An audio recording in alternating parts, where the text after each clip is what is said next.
Na začiatok našej konferencie som pripravil príspevok, ktorý hľadá rozdiely v politike súdržnosti medzi rokmi 2007 a 2013 a rokmi 2014 a 2020. Takže tento úvodný slajd je krátka úloha pre vás, ale nie je to žiadna audiotextová hra, takže nikam volať nemusíte, ale skúste teda spolu so mnou hľadať rozdiely v rámci nového programového obdobia a verím tomu, že keď teda dopovedia aj moji kolegovia svoje úvodné prezentácie, tak tie najdôležitejšie rozdiely v kohéznej politike budú všetkým jasné. Takže politika súdržnosti alebo kohézna politika ostáva aj v rokoch 2014-2020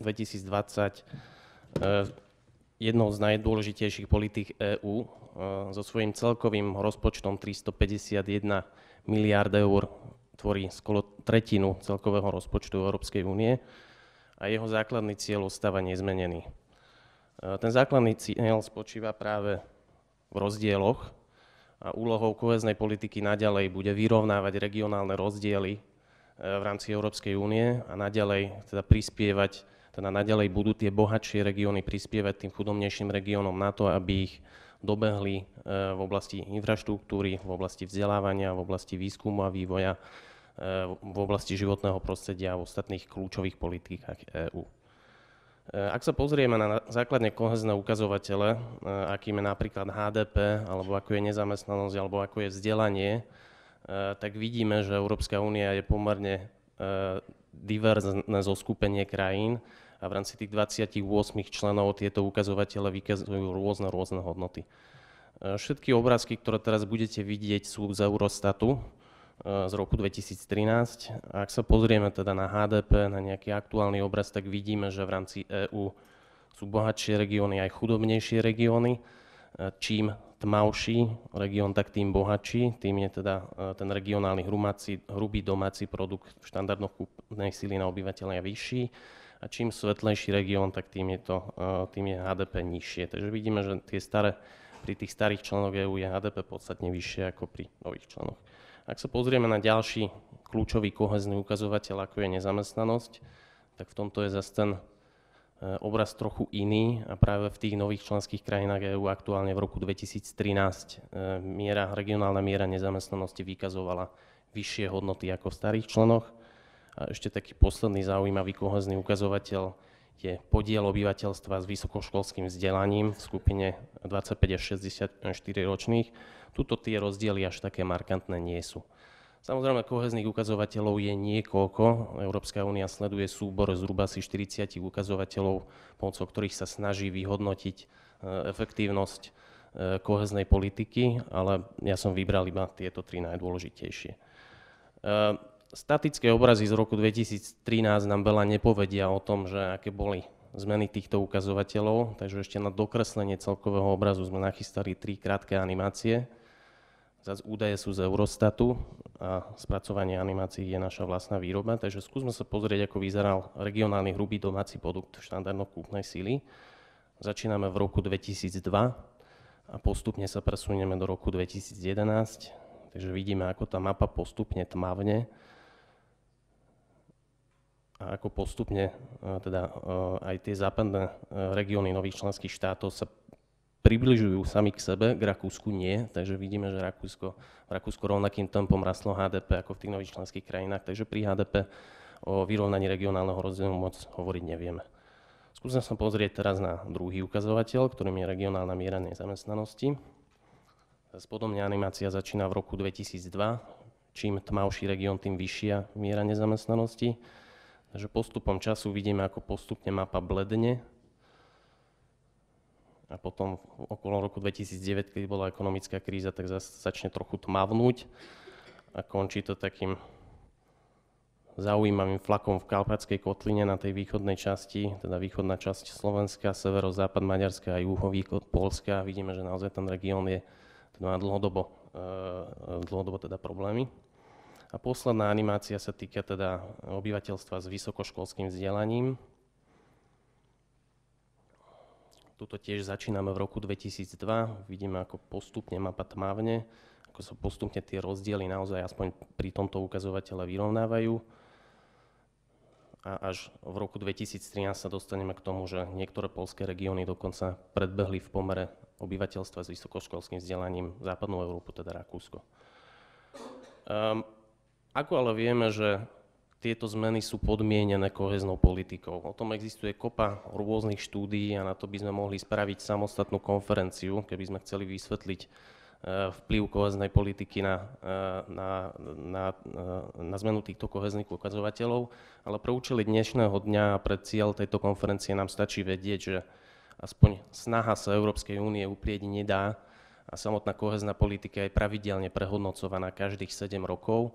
A práve kvôli tomuto pravidelnému prehodnocovaniu, ktoré začalo v roku 2010 a končilo v roku 2013, tu dnes sedíme a výsledkom toho prehodnocovania sú práve tie rozdiely, o ktorých budeme v priebehu dnešného dňa hovoriť.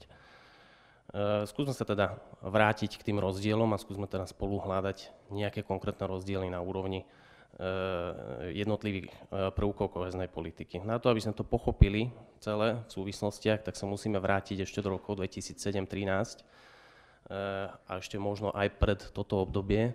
Ako to odznelo v niektorých úvodných príhovoroch, Slovenská republika vlastne v rokoch 7-13 bola súčasťou prvého úplného programového obdobia, ale samozrejme toto nie sú naše jediné skúsenosti s kohéznou politikou, keďže už od roku 1999 vlastne čerpáme predvstupovú pomoc cez fondy FARE a ISPA a potom sme tu mali aj skrátené programové obdobie 2004-2006.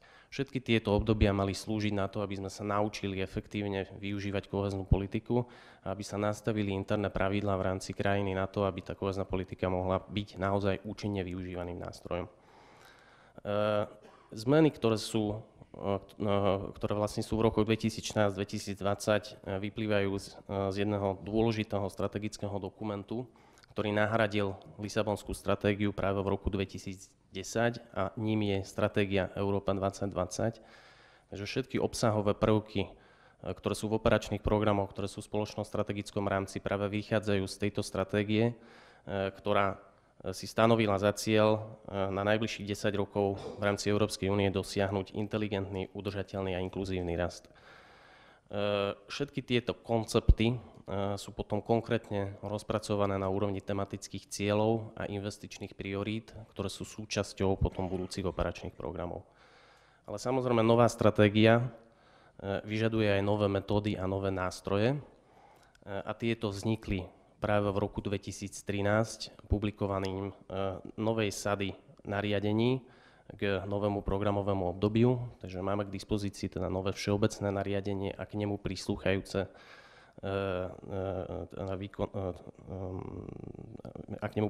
dokumenty a na základe nich je postupne novelizovaná aj slovenská legislatíva, takže postupne sa nám v parlamente objavujú novely zákona o európskych štrukturálnych a investičných fondoch a postupne sa nám v parlamente objavuje aj novela zákona o podpore regionálneho rozvoja. Takže všetky tieto novelizácie prispievajú k tomu, aby sa nové nástroje európskej kohéznej politiky pretransformovali do legislatívneho prostredia jednotlivých členských štátov. To, čo je dôležité v rámci nového programového obdobia, je dôraz na výsledky a tzv. Výkonnostný rámec. Takže všetky operačné programy bez výnimky obsahujú tento výkonnostný rámec, ktorý definuje presne dve hodnotiace obdobia. Jedným je rok 2018, ďalším je potom rok 2023, teda úplný koniec programového obdobia. A každý operačný program musí jasne deklarovať to, že stihne do roku 2018 dosiahnuť buď nejaké konkrétne čerpanie, alebo nejaký kľúčový implementačný krok, alebo nejakú hodnotu konkrétneho ukazovateľa.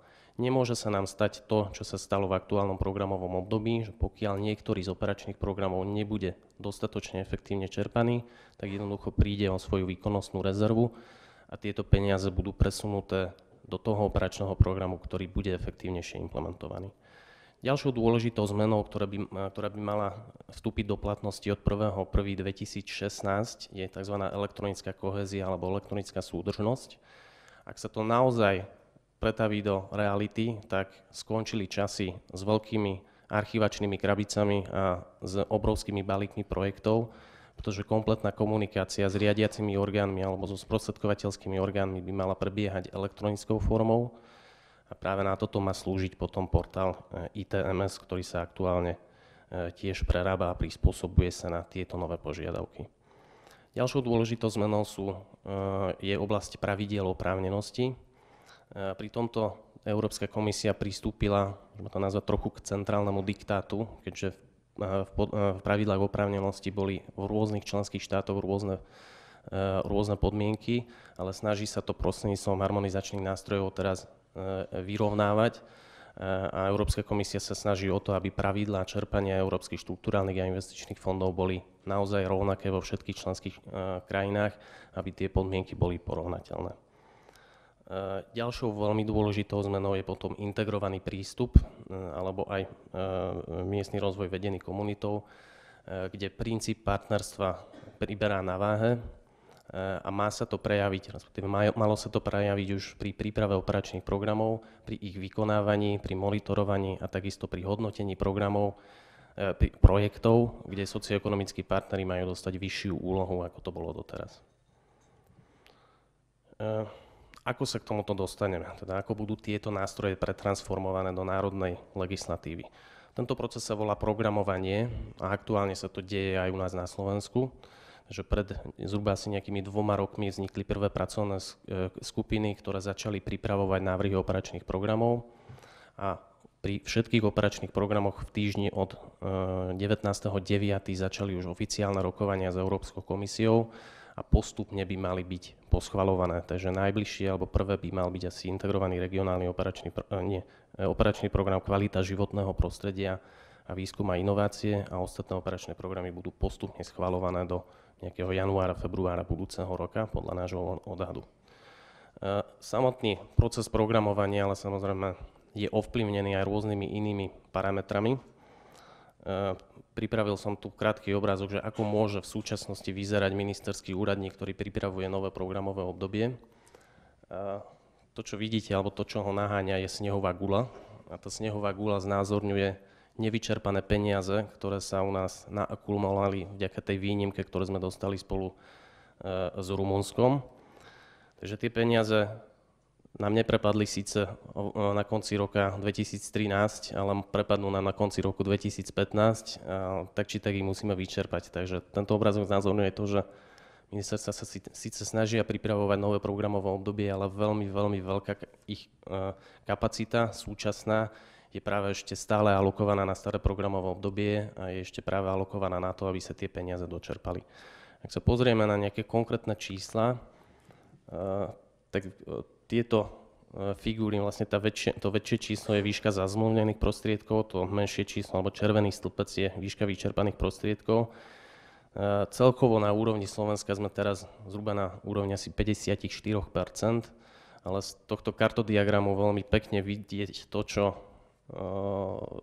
na tom treba vidieť, a to je to, že Bratislavský samosprávny kraj má úplne najnižšie čerpanie a to je práve ten kraj, v ktorom kde sú naviazané národné projekty, ktoré sú v gestii ústredných orgánov štátnej správy alebo nimi riadených rezortných organizácií. A práve podľa našej skúsenosti pri týchto typoch projektov je tá miera čerpania nižšia a pri tých projektov, pri ktorých sú nositeľmi malí a strední podnikatelia alebo samosprávy, tak tam samozrejme je tá miera čerpania vyššia, pretože je záujmom každého konečného prijímateľa ten projekt čo najefektívnejšie ukončiť. Takže najvyššie čerpanie je zhruba asi 65% a najnižšie Bratislava len 44%. Takže keď ministerskí úradníci vlastne sa im podarí zvládnuť tú snehovú guľu, tak začnú v procese programovania sa pozerať na tzv. Spoločný strategický rámec. Je to kľúčový dokument, ktorý rozmieňa na drobné základné obsahové tézy stratégie Európa 2020, takže definuje dokopy 11 tematických cieľov, to je ten princíp tematickej koncentrácie pre nové programové obdobie. A všetky operačné programy vyberali z týchto 11 tematických cieľov a ich obsah je postavený práve na spoločnom strategickom rámci. Každý z operačných programov obsahuje priemerne 4 tematické ciele, ktoré sú ďalej potom rozpracované do podoby priorít a tzv. Špecifických cieľov, takže už žiadne opatrenia tam nie sú. A práve teraz sa nachádzame v tom procese, kedy sa tieto operačné programy dotvárajú. Ďalším kľúčovým prvkom je dokument, ktorý sa volá partnerská dohoda. Kým spoločný strategický rámec je spoločný pre všetky členské štáty Európskej únie, tak partnerská dohoda je vec, ktorá vzniká medzi Európskou komisiou a každým členským štátom jednotlivo. Aj Slovenská republika má svoju partnerskú dohodu, ktorá definuje presnú štruktúru operačných programov a spôsoby vykonávania európskych štrukturálnych a investičných fondov na Slovensku, ale podrobnosti o nej povie potom v druhej prezentácii môj kolega. Ďalší kľúčový prvok, ktorý tiež nie je nový. Nové je iba to, že sa zníži počet operačných programov, ale naďalej aj v rámci nového programového obdobia budeme mať operačné programy, ktoré tvoria potom metodický alebo teda obsahový základ pre čerpanie európskych štrukturálnych a investičných fondov v jednotlivých oblastiach, ako je výskum a vývoj, ako je životné prostredie, ako je regionálny rozvoj alebo integrovaná infraštruktúra. Že všetky naše operačné programy boli schválené vládou Slovenskej republiky na prelome mesiacov apríl a máj roku 2014 a všetky bez výnimky už boli predložené Európskej komisii na oficiálne rokovania. Takže finálna podoba operačných programov sa očakáva koncom tohto roka, respektíve začiatkom budúceho roka. Aby to ale nebolo také jednoduché, a to, čo je dôležitejšie pre vás ako konečných prijímateľov a je oveľa dôležitejšie pre nás ako poradcov, je vykonávacia dokumentácia k týmto operačným programom, ktorá sa vo väčšine prípadov zatiaľ ešte pripravovať nezačala. Takže všetky operačné programy budú mať svoje tzv. Programové manuály, ktoré budú obsahovať detailné podmienky oprávnenosti, či už časovej, či už územnej, oprávnenosti aktivít, oprávnenosti výdavkov. Budú obsahovať popis princípov pre výber projektov, to znamená, že z tých programových manuálov by malo byť jasné nastavenie budúcich projektov a pokiaľ teda budete chcieť byť úspešní, tak sa odporúča určite tie projekty prispôsobovať potom k ustanoveniam programových manuálov a budú obsahovať potom podrobný finančný plán každého operačného programu. Okrem programových manuálov musia v nejakom čase vzniknúť príručky pre žiadateľa, musia v nejakom čase vzniknúť príručky pre hodnotiteľov, príručky pre konečných prijímateľov a to sú práve aktivity, ktoré sa začnú vo veľkom robiť na jednotlivých ministerstvách koncom tohto roka a začiatkom budúceho roka. Takže pokiaľ máte šancu, buď prostredníctvom teda americkej alebo nemeckej obchodnej komory alebo prostredníctvom iných komôr sa zapojiť do procesu prípravy týchto dokumentov, tak vám určite odporúčam to, aby ste intenzívne vyhľadávali všetky informácie, ktoré sa budú týkať tvorby vykonávacej dokumentácie jednotlivých operačných programov, pretože tieto dokumenty sú naozaj najdôležitejšie a v nich viete efektívne ovplyvniť kritériá oprávnenosti budúcich projektov a viete ich prispôsobiť trochu, alebo respektíve viete našepkať riadiacim orgánom, aké sú konkrétne potreby privátneho alebo súkromného sektora. Takže ešte raz zdôrazním, riadiaca dokumentácia sa začne za chvíľku pripravovať a naozaj pokiaľ teda máte šancu sa zapojiť do prípravy týchto dokumentov, tak to treba urobiť. Takže toľko odo mňa na začiatok k takým tým najdôležitejším novým prvkom, ktoré sú v rámci programového obdobia 2014-2020 a teraz by som odozdal slovo kolegovi, aby vám povedal niečo detailnejšie potom o operačných programoch a programovom manuáli. Ďakujem.